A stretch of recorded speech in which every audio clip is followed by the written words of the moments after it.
My name is Tiffany Chen, 33 years old.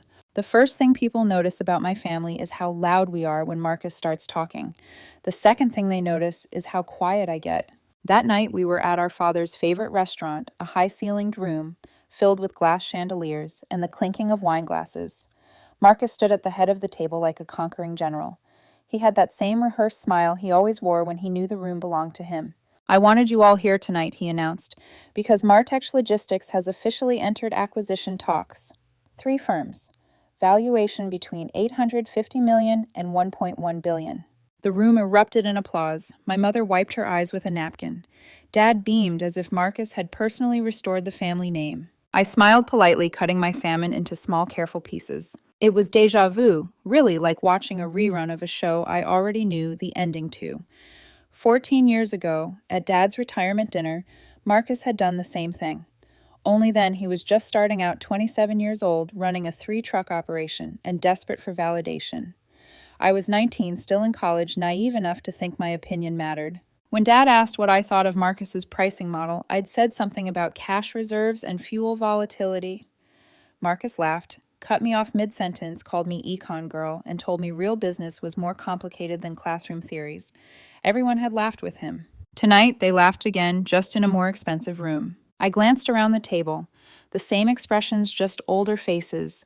The same imbalance that had quietly shaped my whole adulthood, the golden son who could do no wrong, and the quiet daughter who was told she was smart, but not business smart. Marcus caught my gaze and lifted his glass. To vision, he said. To risk. To scale. To Marcus, Dad added proudly. They toasted, and I joined in, even though my wine tasted metallic on my tongue. While everyone cheered, Marcus went on talking about generational wealth legacy and the art of leverage. Every phrase sounded like it had been practiced in front of a mirror. He loved the sound of his own certainty. What he didn't know was that I'd heard all of this before in quarterly reports, in investment calls, in the quiet hum of documents he never read but always signed. I kept my eyes on my glass, but my mind was elsewhere, running numbers the way some people hum songs. I knew Martex's balance sheets, debt ratios, and credit lines. I knew every figure behind his empire because I was the one who had made sure it didn't crumble 8 years ago. When Marcus said my equity stake alone is worth 600 to 700 million, something inside me tightened. No, it isn't. His words were too big, too certain, and dangerously wrong. His math was the math of a man who didn't know who he owed his success to. He turned to me suddenly. You're awfully quiet, little sis. No congratulations for your big brother. I smiled thinly. Congratulations, Marcus. You should take notes, he said. This is what real strategy looks like. Not small consulting contracts, but empire building. A few cousins laughed. My mother winced. Dad gave a half-hearted Marcus, but didn't stop him. I forced a polite smile. I'm familiar with capital markets, I said softly. Marcus chuckled. Sure, from your strip mall office. My chair scraped slightly as I shifted. It's downtown, I corrected. He waved it off, basking in his own performance. See, that's the difference between small thinking and scale thinking, between playing business and building empires. I could feel the sting rising in my chest. 14 years of this patterned public dismissal dressed as brotherly banter. I took a slow breath. Maybe we should talk about your capital structure, I said evenly. The laughter stopped. The air thinned. Marcus blinked. What? Your capital structure, debt-to-equity ratio, investor positions, actual versus claimed stakes. The room froze. Dad frowned. Honey, let's not get too technical. Marcus's smile strained. I'm not going to bore everyone with financial details at a celebration. I held his gaze, because those details might not align with the story you're telling. For the first time all evening, he looked unsure. Then his face hardened. Stick to your side projects, Tiffany. Real business is beyond you. My chest burned, but I stayed calm. If you say so. He smirked, turning back to his audience. Now, as I was saying, but I barely heard him. My phone buzzed under the table. A message flashed from Theodore Chin, his financial advisor and mine. Need to speak with you urgently. Marcus is making statements about valuation that suggest he doesn't understand the capital structure. Should I clarify? I stared at the text for a long second, my pulse steadying into something sharp.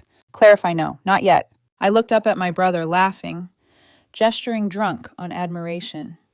He had no idea that the very company he was bragging about was one I had quietly rebuilt from the ashes with my own money. 8 years of silence, and this was the night the illusion began to crack. I set my wineglass down carefully. While everyone toasted to his brilliance, I thought I was doing silent calculations in my head, and what I saw would change everything. The next morning, sunlight filtered through my apartment's tall windows, casting long gold bars across the marble floor. I sat at my desk, scrolling through market reports I wasn't really reading. My mind was still back at that dinner, Marcus's grin, the laughter, the applause. I'd spent years learning to let his words roll off me like water, but last night felt different. It wasn't just another insult, it was the sound of someone standing on a foundation he didn't even know he owed to me. My phone buzzed again. Theodore. I answered on the second ring. Miss Chen, his voice came through. Steady, respectful, as always. We should talk. I know, I said quietly. He exaggerated the valuation again, didn't he? He did more than exaggerate. He inflated his equity position by nearly $200 million. If the acquisition goes public, those claims will trigger due diligence. His lawyers will find your name within 60 days. I leaned back in my chair, staring out at the skyline. A pair of gulls drifted across the morning fog. So the curtain's coming up whether I want it to or not, team. Yes, and if I may speak candidly, Miss Chen Marcus doesn't understand that you own 51% of his company. The term sheets will expose everything. My stomach tightened. I'd spent 8 years building a perfect disguise, a lattice of holding companies, LLCs, blind trusts, layers designed to protect him from humiliation and me from attention. It started in 2016. Back then, Marcus was desperate. His logistics company had ballooned too fast, too recklessly. Expansion loans, fleet financing, fuel hedges gone wrong. It was all collapsing. He called me one night, voice slurred from whiskey and pride. Tiffany, you wouldn't understand, but I might lose everything. He hadn't meant to sound cruel. He was terrified, and Marcus always covered fear with condescension. I'd been 25, newly wealthy, from a series of early tech investments. My quiet little consulting business was only the surface. Beneath it was a portfolio I'd built with precision stocks, startups, and one cloud company that had gone public beyond anyone's expectations. When I heard my brother's voice that night, I didn't hesitate. I asked my lawyers to form a network of private entities that could inject $180 million into his company under anonymity.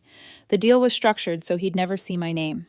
I became the silent partner. He thought the capital came from an institutional consortium. The truth was, every truck, every warehouse, every salaried employee at Martech Logistics had been paid for with money he would have mocked me for earning. For 8 years, I kept my distance. I attended family gatherings where Marcus bragged about his expansion and his vision while my quarterly reports quietly tracked every figure that proved I'd made him solvent. Sometimes I told myself it was noble that I was helping my brother out of love. Other times I wondered if I was just afraid of being seen. Miss Chen Theodore's voice pulled me back to the present. I'm here. He hesitated. If I may, Marcus is setting himself up for a public collapse. Once the acquiring firm reviews ownership, it will be explosive. I need to know whether you'd prefer to remain anonymous or take control of the narrative. Control of the narrative. I looked around my apartment, the quiet, the order, the life of a woman who never raised her voice. People assumed I liked calm. The truth was, I liked control. I rubbed the bridge of my nose. What's the timeline? 60 days maximum before disclosure. Then we won't wait for them to find out. Excuse me. I'll handle it on my terms, I said. If Marcus is going to learn who his silent partner is, he'll learn it from me, not from a due diligence report. Theodore exhaled slowly. That will be a volatile revelation. I'm aware. He was silent for a moment. Then quietly, you've carried this secret for 8 years. May I ask why you never told him? Because he never would have believed me. Because every time I tried to speak, he cut me off.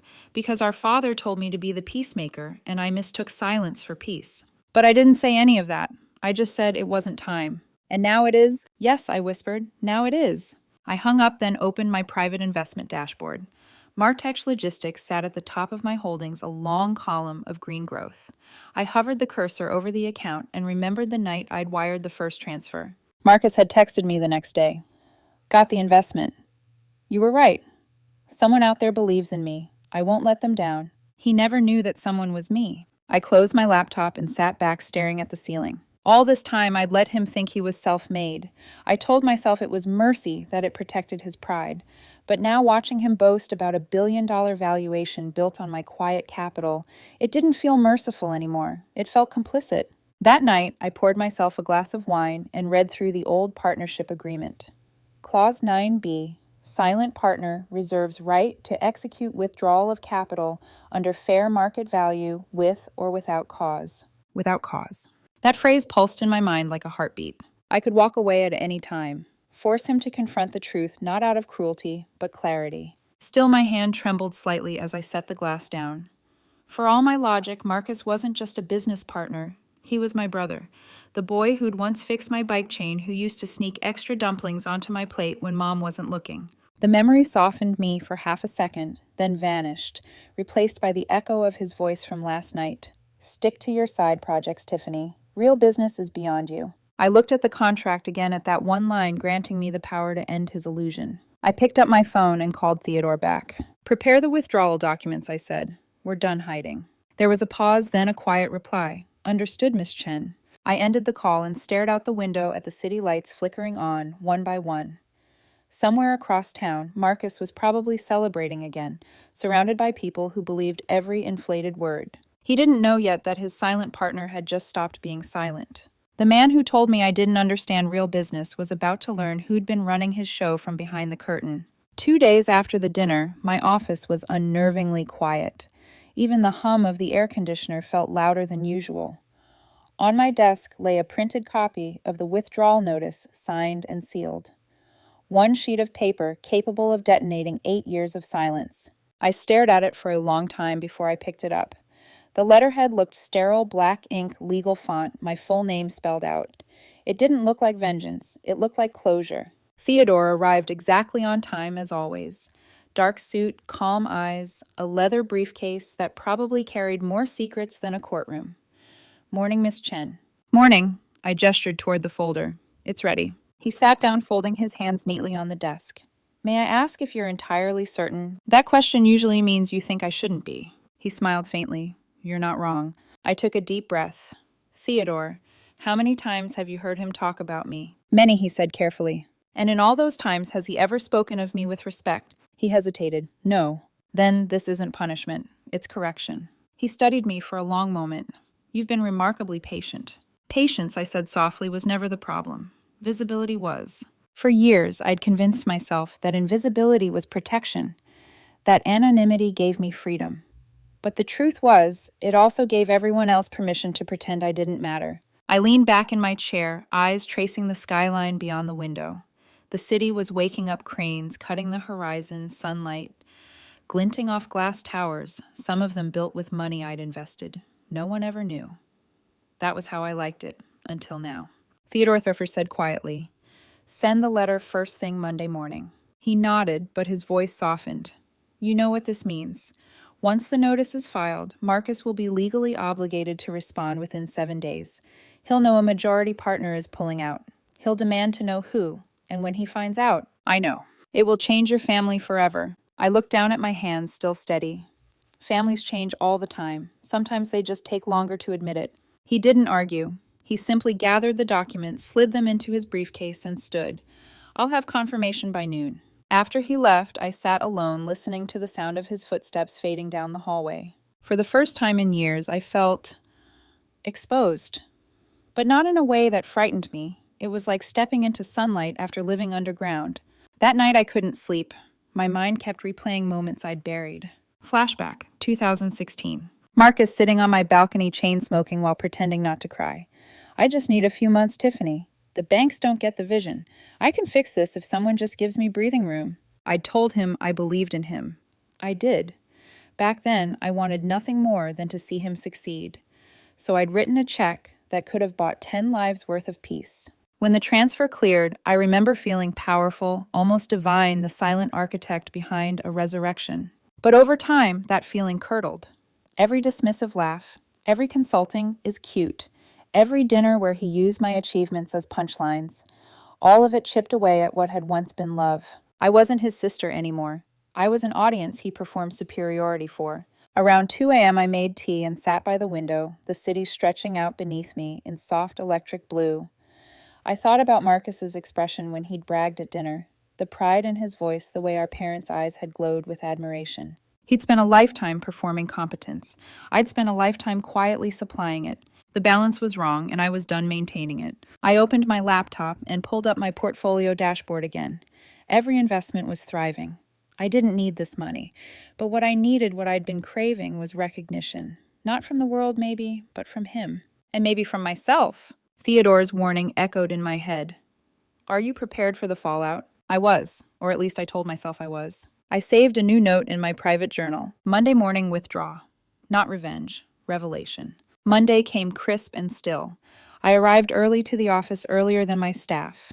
I made coffee, checked. The markets answered a few routine emails as though it were any other day. Then at 9:47 a.m., Theodore called. It's done, he said. Delivery confirmed.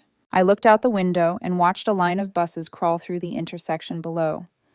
Thank you. He'll receive it within the hour. I hung up, slipped my phone into the drawer, and let out a slow breath. By 10:23, the first call came. Marcus. I didn't answer. Then again at 10:31, 10:45, 11:02, 11:28. Each missed call left a new voicemail, each one a different shade of panic. Confusion first, then anger, then desperation. By early afternoon, I had 31 missed calls. By evening, 47. He was unraveling. At 9 p.m., I sat on my couch with a glass of wine, scrolling through his text messages. Marcus. Who is the silent partner? Why didn't you tell me someone owns half my company? Marcus. This is corporate sabotage. My lawyers will fight this. Marcus. Please call me. I need your help figuring this out. For a moment, I felt the faintest sting of pity. The old instinct to fix things to soothe him nearly surfaced. But then I remembered the years of mockery, the laughter over dinner tables, the way he'd built a kingdom from my capital while calling me naive. I typed one short reply. Tiffany, I'll see you Wednesday. 10 a.m. My office. The silent partner will be there. I pressed send.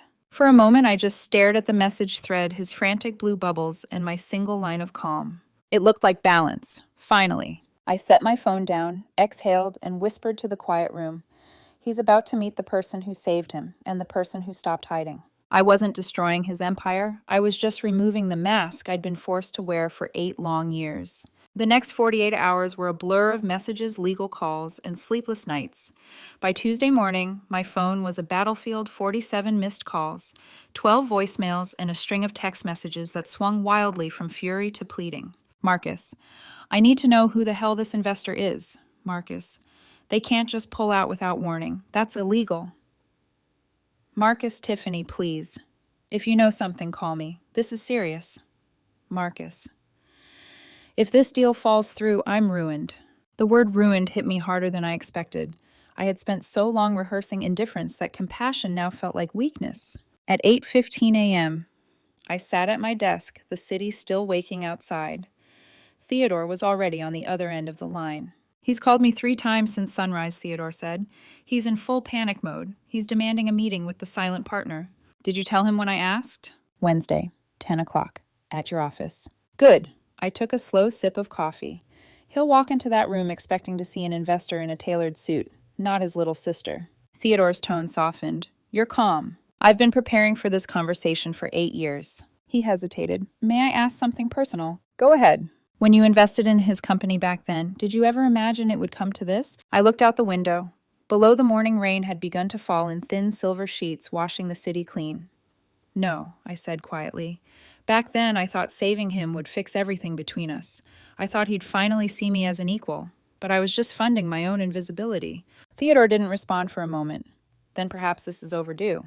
That afternoon, I received another text from Marcus. Marcus, I just need to understand what's happening. Please don't ignore me. We're family. Family. A word that once meant warmth. Now it felt like a debt I kept paying without interest. I didn't reply. Instead, I walked into my bedroom and opened a wooden box on my dresser, the one that held the few keepsakes I'd kept from childhood. Inside was a photo of Marcus and me at ages 7 and 15. He had his arm around my shoulders, grinning proud. I was looking at the camera like I wasn't sure if I belonged in the frame. Back then, I adored him. I believed every story he told me about how hard work and charisma could change a life. He was my protector, my hero. But heroes don't laugh at you for being intelligent. They don't silence your voice, so theirs can echo louder. That memory should have hurt. Instead, it clarified something. This wasn't about revenge, it was about reclamation. Tuesday evening brought thunder. Heavy clouds rolled in, swallowing the horizon. My apartment glowed in warm lamplight, but the windows trembled with every gust of wind. I sat by the glass laptop open, rereading my reply from the night before.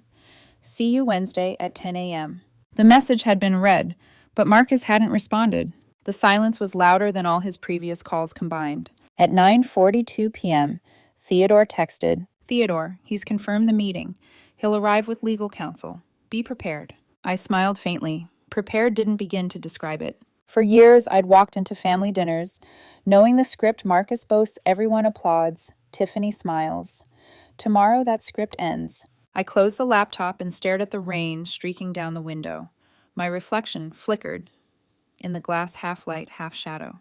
The same way I'd lived for years, seen only in fragments. Not tomorrow. Tomorrow he would see the whole picture. Wednesday morning. The city was drenched from the night's storm, the pavement shining like polished steel. I arrived at my office early 8:30 sharp. My assistant Sarah had cleared my schedule and laid out coffee water and fresh folders on the conference table. "Big meeting," she asked lightly. "You could say that." She smiled, not realizing that today would shift something far bigger than a business deal. By 9:45, Theodore arrived, precise as ever. He set his briefcase on the table and adjusted his glasses. "He'll be here any minute." I nodded.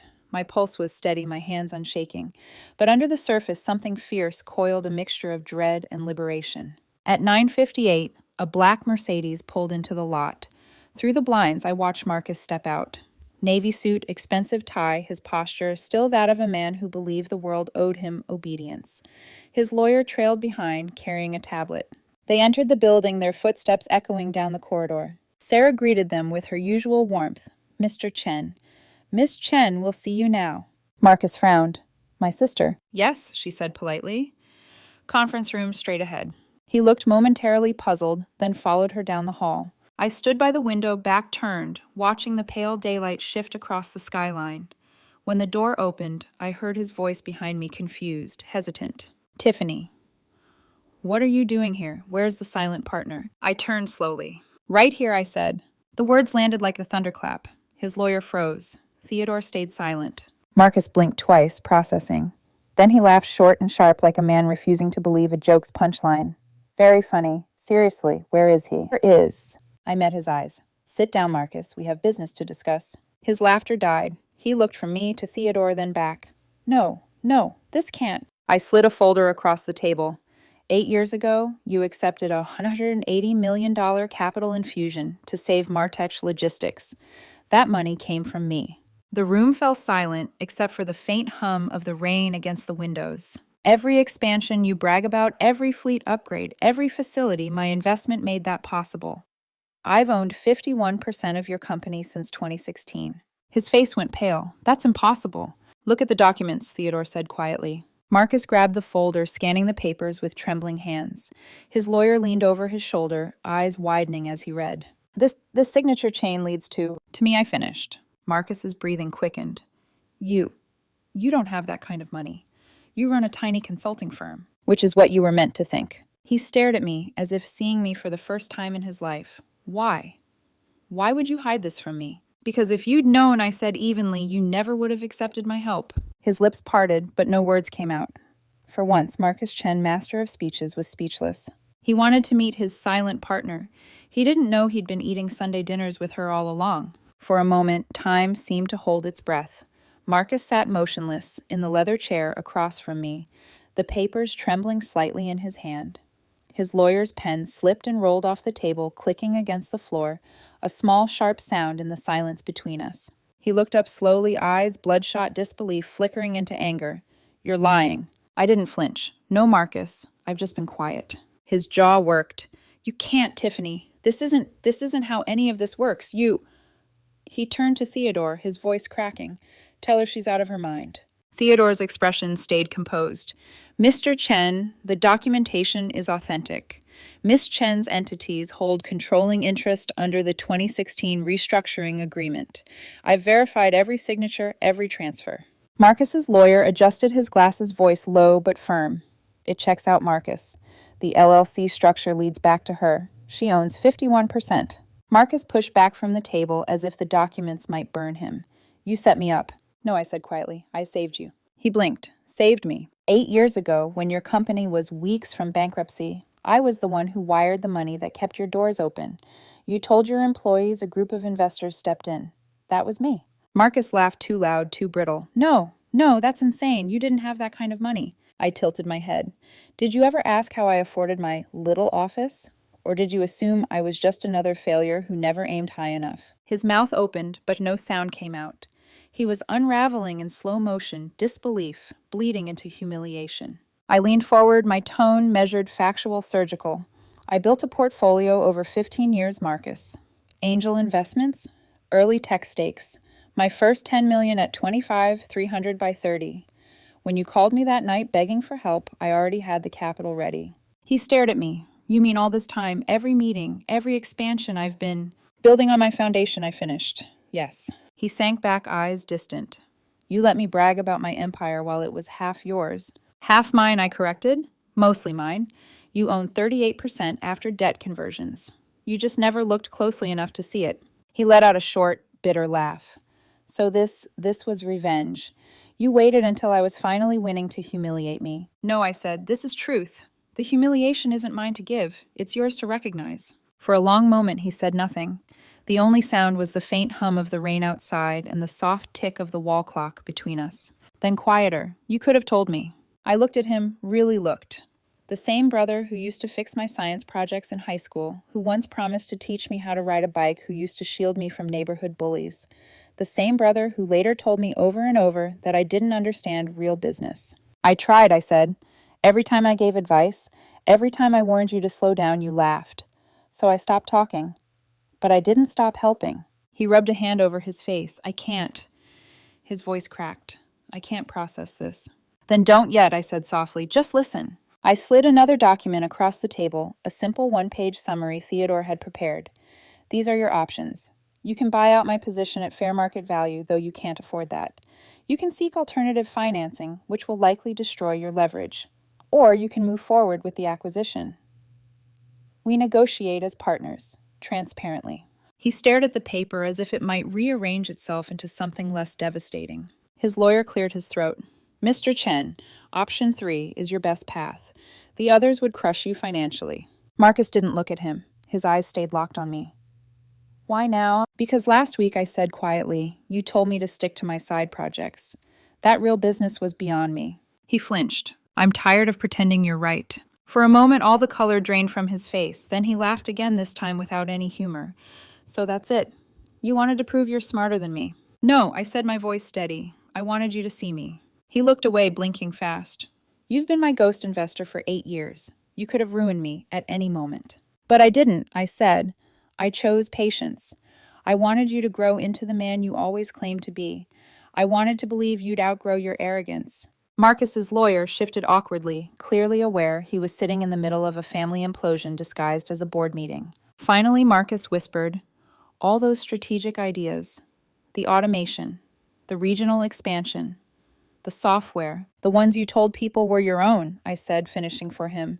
Those came from me, fed to you anonymously through Theodore. His head snapped up. The automation project that saved us $20 million a year, that was you. Yes, and the logistics software. You said at Thanksgiving it was a terrible idea then. Theodore recommended it 2 months later. That too. He stared at me for a long time, something fragile breaking behind his eyes. So what do you want from me? Money credit, an apology. No, I met his gaze evenly. I want acknowledgement. I want to stop living as the footnote in my own story. He swallowed hard. His voice when it came was barely audible. You really think I don't respect you? I don't think I said. I've lived it. The silence stretched again, heavy but different this time, less hostile, more hollow. Marcus finally looked down at his hands. So what happens now? We proceed together, I said. You and I as partners, equal in the room, no more illusions. He nodded slowly, his expression caught somewhere between shame and awe. You really played the long game, didn't you? I gave a small, tired smile. You're not the only one who understands leverage. Theodore spoke, then his voice soft but firm. Mr. Chen, your sister could have destroyed you completely. Instead, she's giving you a way forward. That's not vengeance, that's mercy. Marcus glanced at him, then back at me. His voice was barely a whisper. "After everything I said to you, you still want to help me." "I don't want to help you," I said. "I want to build something honestly for once." He nodded slowly, the defiance in his posture fading into something else, something raw and human. "Then I guess we start over." He reached across the table, hesitant. For a moment, I just looked at his hand. It had once been the hand that guided my bike down the street, the hand that steadied me when I fell. Now it was trembling. I placed my hand in his. "We start over," I said quietly. Outside, the rain finally stopped. The light shifted soft, pale, almost forgiving. For the first time in 14 years, my brother looked at me, not through me, and in that silence, I finally existed. 2 weeks later, Marcus and I sat side by side in a conference room at the headquarters of a Fortune 500 logistics conglomerate. The company's acquisition team filled the long glass table, suits, screens, spreadsheets, polite smiles. If a stranger had walked in, they might have thought we were a well-matched executive pair.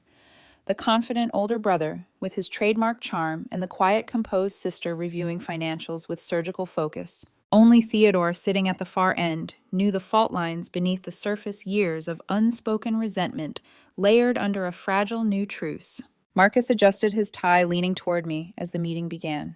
"You ready?" "Always," I said. He gave a nervous half smile, the kind that admitted without words that things were no longer simple. The meeting stretched for hours. Negotiations, term sheets, valuation models. I watched Marcus carefully, the way he paused before answering, the way he occasionally glanced at me for confirmation. It was subtle, almost imperceptible, but it was their deference. When the lead negotiator asked a question about operating margins, Marcus started to respond, then gestured to me. "My partner can explain that better." "Partner." The word landed softer than I expected, almost warm. I took over the explanation, running through the numbers with calm precision. The room listened. Marcus listened. By the time the meeting ended, even the acquisition lawyers, who'd clearly heard rumors of the family twist, treated me as the center of gravity. When everyone finally filed out, Marcus stayed behind. The tension in his shoulders looked heavier than usual. He didn't look at me right away. "You were good in there." I arched a brow. Was that a compliment? He smirked faintly. "A rare one, yeah." We both laughed softly, awkwardly, like two people learning how to breathe in the same room again. Later that evening, back at my office, Theodore lingered after reviewing documents. "You handled him well," he said.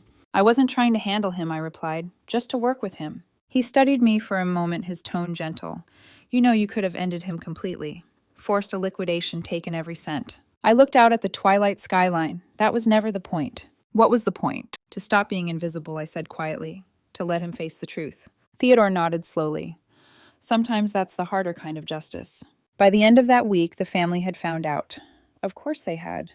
News like this travels through bloodlines faster than oxygen. My mother called first. Her voice trembled between awe and accusation. "Tiffany, honey, I just saw the article. It says you're the investor, the one who owned half of Marcus's company." "Yes, Mom." A pause. How did you get that much money?" "By being good at what I do," I said simply. Her voice dropped. "You could have told us. Would you have believed me?" She didn't answer. The silence was her answer. When she finally spoke again, her tone was sharp, defensive. "You didn't have to embarrass him like that. He's your brother." I exhaled. I didn't embarrass him. I just stopped hiding. "Tiffany, you've always been so cold." "No, Mom," I said quietly. "I've just been quiet." The next day, my father called. Unlike Mom, he didn't sound angry, just tired. "I owe you an apology," he said simply. "I spent a lifetime thinking Marcus was the businessman and you were the safe one." "I am the safe one," I said, smiling softly. "That's how I could afford to save him." He chuckled sadly. "You sound like your mother when she's right." Then, after a pause, I saw how you looked at him at that dinner. You'd already decided, hadn't you? "Yes," I said. I was done pretending to be smaller than I am. He was quiet for a long moment. "Your brother told me you could have ruined him, but you didn't. Why?" "Because I don't want him destroyed," I said. "I just want him to see me." "Does he?" I thought about that. About Marcus's face in the meeting room, the way he'd said my partner without choking on the word. "He's learning to," I said. A week later, Marcus stopped by my office unannounced. He stood in the doorway for a while before speaking. "I didn't come to fight," he said. "That's good," I said, closing my laptop. He stepped inside. The man who once filled every room with ego now looked smaller, humbler. "I've been thinking," he said, "about everything. About how I talked to you, about how I didn't talk to you." He let out a shaky breath. I was an ass, for years. I folded my arms, saying nothing. He looked down. "You were always the smarter one. I just didn't want to believe it. Because if I did, I'd have to admit I wasn't the best at everything. I softened, but didn't let him off too easily. You don't have to be the best, Marcus. You just have to stop treating everyone else like they aren't enough. He nodded slowly. You're right. He hesitated before continuing. When the acquisition goes through, they'll credit both of us as founders. I already told PR to make sure your name's first. I blinked. That's not necessary. It is, he said firmly. You earned it. For the first time, there was no pride in his voice, just sincerity. I smiled faintly. Thank you. He smiled back, tired but genuine. Guess we finally make a good team. Guess we do, I said. He turned to leave, but paused at the door. You know, he added quietly, when you showed me those papers, I thought you hated me. I didn't hate you, I said. I hated how small you made me feel. He nodded once, a glimmer of guilt in his eyes. I'm sorry. He left, and the door closed softly behind him. Theodore walked in a few minutes later, raising an eyebrow. That looked civil. I exhaled. It was. He smiled. Progress. Yes, I said, gazing out the window. Painful, but progress. That night, as rain began to fall again, I sat on my balcony watching the city lights blur into gold streaks. I thought of Marcus, the brother I'd once worshipped, the man I'd silently bankrolled, the boy who had finally said sorry. Some wounds don't need revenge. They just need acknowledgement. I had both now. He said he was sorry. But sorry can't rewrite 8 years of silence. 3 months later, the acquisition finally closed. The official number flashed across my screen like a quiet victory, $980 million. No champagne, no party, no applause. Just a single line of text, confirming what I already knew. The empire my brother claimed to have built had just changed hands, and for the first time the world would know whose foundation it truly stood on. My 51% stake was valued at just under $500 million. Marcus's 38% came to about $370 million. The remaining shares went to his early employees, the ones who'd stayed loyal, even when paychecks came late. The press release came out 2 days later. It named us both as co-founders. For years, my name had been an invisible line buried in legal documents. Now it stood beside his equal font, equal credit. The calls started almost immediately. Journalists, investors, old classmates who'd once laughed at my cute consulting firm. And then, of course, the family. Mom's voice trembled when she called. Tiffany. I still can't believe it. How could you hide something like this from us? I wasn't hiding, I said gently. I was surviving. Her tone sharpened. You humiliated your brother. No, I said softly. I revealed him. She sighed into the phone. You've always been so cold, Tiffany. Everything with you has to be a statement. I smiled faintly, maybe because no one listened until I made one. There was a long pause, then quieter. He's hurting, you know. I know, I said. But sometimes hurt is how we finally grow up. Dad reached out next. He didn't text. He asked to meet old school in person. We met at a small cafe near his retirement home. He looked older than I remembered, slower somehow, as if time had caught up the moment his illusions fell away. He didn't waste words. I'm sorry, he said. For what? For believing the louder voice. I didn't respond right away. The cafe smelled of roasted beans and rain-damp wool. A song from the 80s hummed faintly through the speakers. I never meant to choose sides, he said, staring into his cup. I just thought Marcus needed more of a push. You always seemed fine. I said. Fine is easy, when no one's looking close enough to see the cracks. He looked up, then eyes filled with something I hadn't seen in years. Humility. You built the thing that saved this family's name, and we never even asked how. We just assumed you were doing okay. You saw what you wanted to see, I said quietly. That's what family does. He nodded. And you let us. For a while, I said, but not forever. He smiled sadly. You know, Marcus told me something. He said you could have destroyed him. I could have, I admitted, but I didn't want to destroy him. I wanted him to see the ground he was standing on. Dad's voice cracked slightly, and now he does. I nodded. Good. Then it was worth it. When I left the cafe, the sky was turning gold over the water. The city looked sharper, somehow cleaner, brighter, like something that had been rinsed of illusion. For the first time in years, I wasn't angry. Just quiet. Peaceful in a way that had nothing to do with money and everything to do with truth. A month later, Marcus invited me to a dinner meeting, the first time he'd done that in our adult lives. He was starting a new venture, a smaller one this time, logistics tech. Smarter, leaner, more sustainable. When I arrived, he stood to greet me. No theatrics. Just a handshake and a small, awkward smile. Thanks for coming, he said. Of course. He gestured for me to sit. I wanted to run some numbers by you. just to get your input.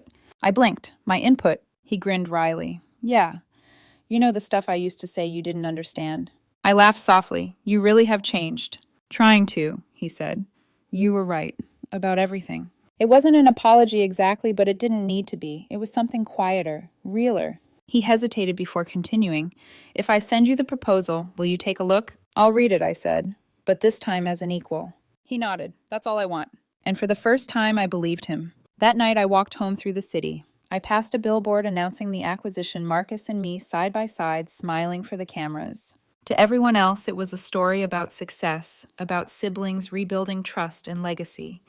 But to me, it was something smaller and more sacred, the quiet satisfaction of finally being seen. I thought of the countless nights I'd spent building from the shadows, the dinners where I'd swallowed my pride, the years I'd been the invisible hand propping up someone else's spotlight. That version of me was gone now. I didn't need to be louder. I just needed to stop whispering. A soft wind brushed my face as I crossed the street. The city lights shimmered on the wet pavement like 1,000 quiet applause. I wasn't angry anymore. I wasn't invisible either. Sometimes power doesn't come from conquering others. It comes from no longer hiding the strength you already had. And sometimes the kindest thing you can do isn't to forgive, it's to stop protecting people from the truth that will finally set you free. Sometimes the kindest thing you can do isn't to forgive, but to let the truth stand naked in the light and watch who finally blinks.